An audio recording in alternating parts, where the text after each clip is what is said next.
Hello dear friends, आप सभी लोगों का स्वागत है आज के नए टॉपिक पर। और आज का टॉपिक है Kuwait new visa entry guideline. जी हाँ, कुवैत में अगर आप एंट्री करना चाहते हैं न्यू वीज़ा के तहत तो अभी लेटेस्ट क्या एंट्री गाइडलाइन है, इसी के बारे में हम आपको बहुत ही शॉर्ट तरीके से बताएंगे।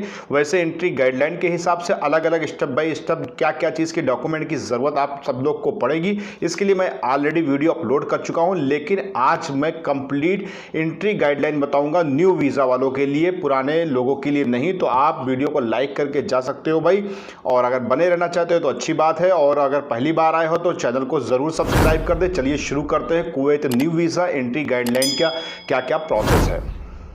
हेलो डियर फ्रेंड्स, सबसे पहले मैं आप सभी लोगों को ये बताना चाहता हूँ, कुवैत देश में कोई भी न्यू वीज़ा के तहत एंट्री करना चाहते हैं तो न्यू वीज़ा की एंट्री गाइडलाइन का सबसे पहला जो सिस्टम है, आपका जब भी सारा डॉक्यूमेंट्स कंप्लीट हो जाए, यानी कि आपका वीज़ा स्टाम्पिंग वगैरह कंप्लीट हो जाए, तो आपको किन किन डॉक्यूमेंट्स की ज़रूरत पड़ेगी कुवैत देश में एंट्री करने के लिए। तो कोई भी चीज़ छूट ना जाए तो बहुत ही ध्यान से बगैर वीडियो को स्किप किए ज़रूर देखिएगा।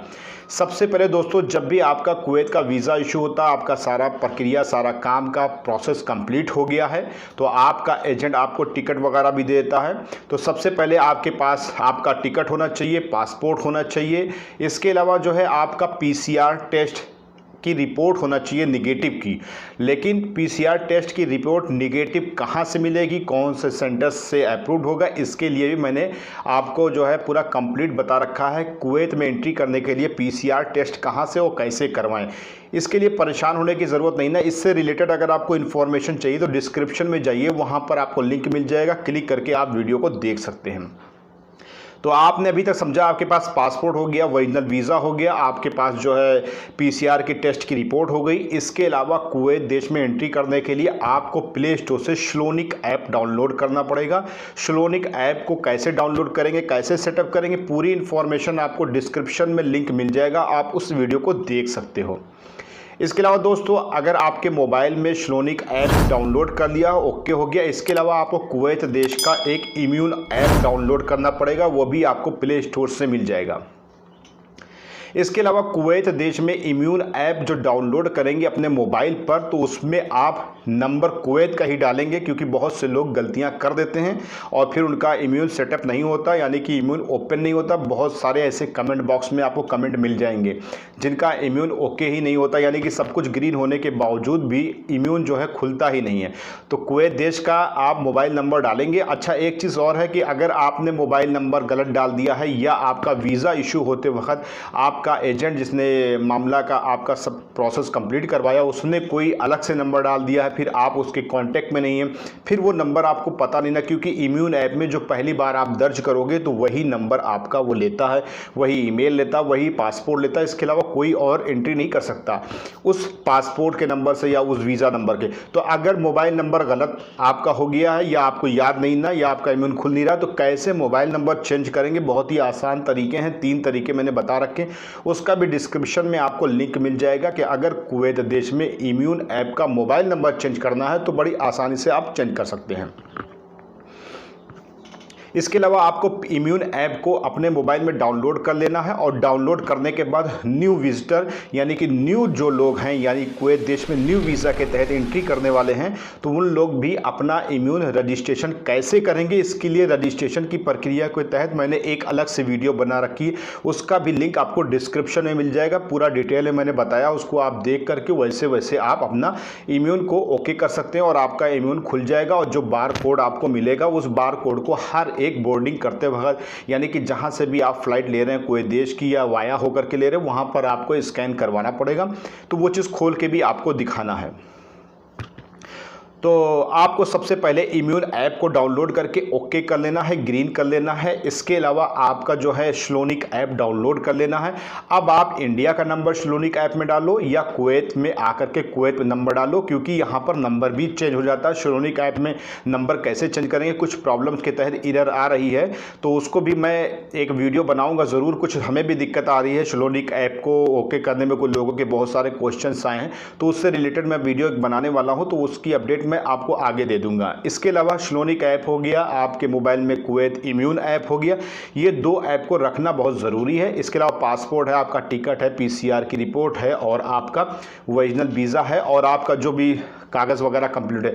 इसके अलावा सबसे अहम बात यह है कि आपको अपनी फ़्लाइट की जो टिकट हुआ है उसके 72 घंटे के अंदर या आप जो है 2-3 दिन के अंदर जो है आप कुवैत मोसफ़र की वेबसाइट पर जाकर के रजिस्ट्रेशन करना आपके लिए बहुत ही ज़रूरी है।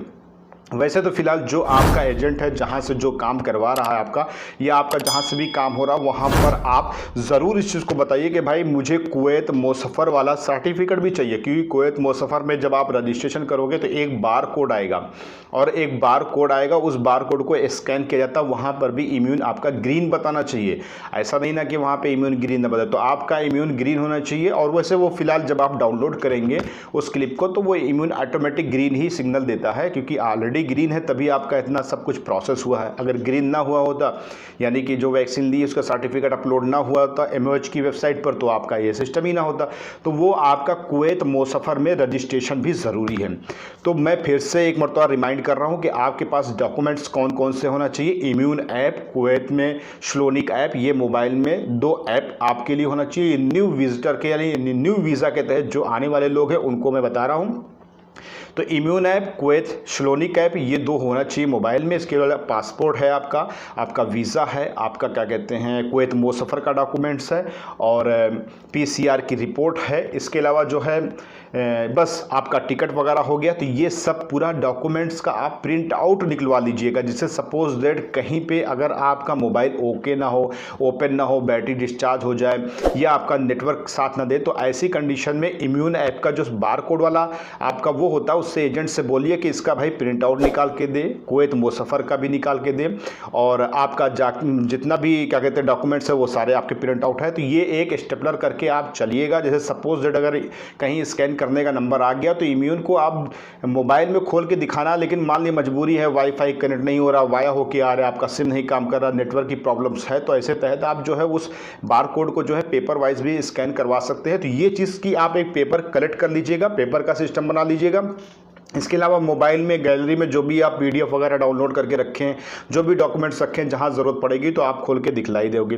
तो ये सब जो है आपको डॉक्यूमेंट्स रखना रहेगा। ये न्यू विजिटर यानी कि न्यू वीज़ा के तहत जो आने वाले हैं उनके लिए हमारे हिसाब से ये कम्प्लीटली गाइडलाइन आपके तक पहुँच गई, और एक छोटी सी इन्फॉर्मेशन पहुँच गई, क्योंकि बहुत से लोगों का सवाल ही हो रहा था कि इसमें ये नहीं हो रहा, उसमें वो नहीं हो रहा। तो मैंने बहुत ही शॉर्ट तरीके से आपको बता दिया इन डॉक्यूमेंट्स की ज़रूरत पड़ेगी। नो डाउट जब आप कुवैत देश में आ जाएंगे तो कुवैत देश में भी आपको वही अपने सारे डॉक्यूमेंट्स दिखाने पड़ेंगे। उसके बाद श्लोनिक ऐप दिखाना पड़ेगा।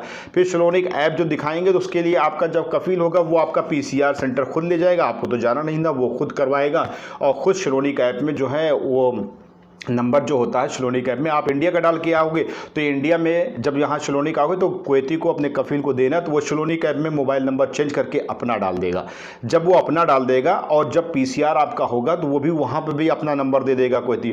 तो उससे क्या होता है, जब भी 6 घंटे बाद रिपोर्ट अगर आपकी PCR की निगेटिव आती है तो वो आपके उसी नंबर के तहत श्लोनिक में ऐड हो जाएगी, और आपका क्वारंटाइन का पीरियड का जो गोल गोल चक्कर होता है वो भी ख़त्म हो जाएगा, और कुवैती के पास भी रिपोर्ट आ जाएगी। इसके अलावा फिर आपका इम्यून में भी ओके हो जाएगा, और इस तरीके से आपका यहाँ पर सब कुछ क्लियर हो जाएगा। नो डाउट आप आराम से रह सकते हो, कहीं भी आ जा सकते हो। अब आपका एक मतलब कि सब प्रोसेस कंप्लीट हो गया। तो ये एक Kuwait new visa entry guideline के तहत कंप्लीट इन्फॉर्मेशन थी। अगर आपको वीडियो अच्छी लगी हो तो लाइक कर दीजिएगा और लोगों के साथ शेयर कर दीजिएगा ज़रूर, क्योंकि कर भला तो हो भला। मिलते हैं नेक्स्ट वीडियो में कुछ नई जानकारियों के साथ, तब तक चैनल सब्सक्राइब करके रखिए, क्योंकि कुवैत से रिलेटेड बहुत सारी इन्फॉर्मेशन आप लोगों से छूट ना जाए।